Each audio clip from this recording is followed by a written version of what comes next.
north east regional institute for talent search exam যিটো এই এক্সামটো তোমালোকৰ 6/9/2026 তাৰিখে অনুষ্ঠিত হ'ব দেওবাৰে অৰ্থাৎ ছেপ্টেম্বৰৰ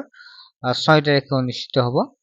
আৰু এপ্লাই তোমালোকৰ মানে অনলাইন লাষ্ট ডেট হৈছে 27/8/2026 এইটো অফলাইন হ'ব তোমালোকে বিদ্যালয়তে কৰিব পাৰিবা যিসকলে কৰিছে তোমালোকে এতিয়া পঢ়াৰ কথা পঢ়িব লাগিব সো মই সিলেবাসখন আলোচনা কৰিম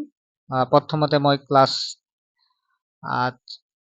2 পৰা 5 লৈকে এই ভিডিঅ'টো আলোচনা কৰিম আৰু ইয়াৰ উপৰি এই যিটো পৰীক্ষা এই পৰীক্ষাটোৰ বাবে ইতিমধ্যে আমি ই-বুক প্ৰস্তুত কৰিছো ষ্টাডি মেটেৰিয়েল আমাৰ পৰাই পাই যাবা আৰু আমি এই নাম্বাৰটো তোমালে SMS কৰিলে হ'ল যিসকলে বিচাৰে 9394628219 এই নাম্বাৰটো SMS কৰি তোমালোকে যিটো পঢ়াৰ মেটেৰিয়েল বিলাক ল'ব পাৰিবা বা তোমালোকে নোটছ পাতিখিনি পাবা য'ত আমি প্ৰিভিয়াছ ইয়াৰ কুৱেশ্যন পেপাৰ সকলোখিনি আমি ডিসকাস কৰিম তোমালোকে মাত্ৰ পেমেন্ট কৰিব লাগিব 35 টকা এটা পেমেন্ট কৰিলে হ'ল ঠিক আছে মাত্ৰ 35 টকা পেমেন্ট কৰিলে তোমালোকে আটাইখিনি পাই যাবা ক্লাছ 2 হক 3 4 5 সকলোখিনি আমি ক্লাছ 10 লৈকে সম্পূৰ্ণ নোটছ বিলাক আমাৰ পৰা পাই যাবা মই নাম্বাৰটো আকৌ দিছো লিখি 9394628219 এই নাম্বাৰটো তোমালোকে SMS কৰি ল'ব পাৰিবা ঠিক আছে যিসকল ইচ্ছুক হয় তোমালোকে এই নাম্বাৰটো SMS কৰা যে তোমালোকে দিবা যে নেৰিটছৰ ক্লাছ 3 নোটছ লাগে বুলি তোমালোকে দিবা আসামিজ ইংলিশ দুইটা মিডিয়ামৰে পাই যাবা ঠিক আছে এতিয়া আমি সিলেবাস খিনি চাম যদি আমি সিলেবাস খিনি চাও তেতিয়া হলে সিলেবাসৰ প্ৰথম হৈছে দ্বিতীয় তৃতীয় চতুৰ্থ শ্ৰেণীৰ বাবে এইখন সিলেবাস ঠিক আছে এইখিনি আৰু তাৰ পিছত পঞ্চম শ্ৰেণীৰ বাবে আছে মই তোমালোকক জুম কৰি দেখাই দিছো ঠিক আছে দ্বিতীয় তৃতীয় চতুৰ্থ শ্ৰেণীৰ কাৰণে এইটো দ্বিতীয় তৃতীয় চতুৰ্থ শ্ৰেণীৰ কাৰণে তোমালোকৰ পৰীক্ষাত আহিব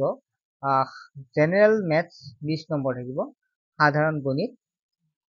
তাৰ পিছত EVS অৰ্থাৎ পৰিবেশ অধ্যয়নৰ পৰা থাকিব 20 নম্বৰ তাৰ পিছত থাকিব জিকে বুলি কওঁতে তোমালোকে গৈ জেনাৰেল নলেজ সাধাৰণ জ্ঞানৰ পৰা থাকিব 40 নম্বৰ অসমীয়া ব্যাকৰণৰ পৰা থাকিব 20 নম্বৰ ছবি চিনাক্তকৰণৰ পৰা থাকিব 20 নম্বৰ আৰু টোটাল যদি চাও তেতিয়া হলে তোমালোকৰ থাকিব মুঠ 120 নম্বৰ থাকিব টোটাল 120 মাৰ্কছৰ পৰীক্ষা হ'ব এইখন সিলেবাস আছে ক্লাছ 2 3 4 ৰ বাবে আৰু ক্লাছ 5 ৰ বাবে কিছু চেঞ্জ আছে সাধাৰণ গণিত মেথছত থাকিব 20 নম্বৰ তাৰ পিছত সাধাৰণ বিজ্ঞান সায়েন্স থাকিব ক্লাছ 5 ৰ বাবে 20 নম্বৰ থাকিব যুক্তি তত্ত্ব ৰিজনিং থাকিব ৰিজনিংবিলাক আমি ক্লাছত বাৰু বুজাই দিম ৰিজনিং থাকিব 20 নম্বৰ ইংৰাজী ব্যাকৰণ থাকিব 20 নম্বৰ সাধাৰণ জ্ঞান দা জেনাৰেল নলেজ 20 নম্বৰ থাকিব ছবি চিনাক্তকৰণ বা পিকচাৰ ডিটেকশন থাকিব 20 নম্বৰ মানে ছবি এটা দিব দি পেলাই সুধিব এইটো কাৰ ছবি তেনেকুৱাকে থাকিব আৰু টোটাল মুঠ থাকিব 120 নম্বৰ আৰু আমাৰ ক্লাছত তোমালোকে গমে পাবা তোমালোকে তাত হেৰি পাবা আগৰ কুৱেশ্যন পেপাৰ বিলাকো পাবা তোমালোকে বুজি পাবা আৰু ইউটিউব চেনেলটো তোমালোকে সাবস্ক্ৰাইব কৰি ৰাখিব তেতিয়া সুবিধা হ'ব আৰু তোমালোকে গমে পাইছা পইচাবিলাক কেনেকৈ পাবা এই স্কলাৰশ্বিপ এখন চাৰ্টিফিকেট লাভ কৰিব পাৰিবা পইচাটো ডাঙৰ কথা নহয় চাৰ্টিফিকেট এখন লাভ কৰিব পাৰিবা আৰু এইবিলাক পৰীক্ষা দিলে তোমালোকৰ কি হয় জানে তোমালোকৰ এই পাছ কৰা নকৰা পিছৰ কথা কিন্তু তোমালোকৰ যিটো পঢ়াৰ গুৰুত্বটো বাঢ়ি যায় তোমালোকে যদি এই পৰীক্ষাৰ বিষয়ে তোমালোকে পঢ়িবা কমসে কম সেই তোমাৰ আৰু পাছ নকৰা কোনো কথাই নাই ধুনীয়াকৈ পাছ কৰিবই পাৰিবা আৰু সৰ্বোচ্চ নম্বৰ ভিত্তিত অসমৰ প্ৰথমজন নেবা 15,100 টকা দ্বিতীয় 7,100 টকা তৃতীয় 2,300 টকা মানে ক্লাছ ভিত্তিত পাব ঠিক আছে আৰু তোমালোকে দেখাবে 76 নম্বৰ বা 78 নম্বৰ ভিতৰতো পাব এককালীন মাননি আৰু মানে তোমালোকে অলপ ভালদৰে পঢ়িলে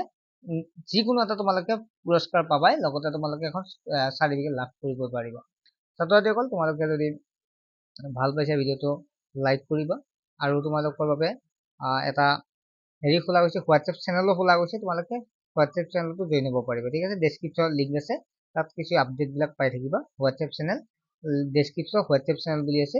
তোমালোকে তাতে জইন হৈ যাবা ঠিক আছে নেক্সট ভিডিঅ'ত কম বাই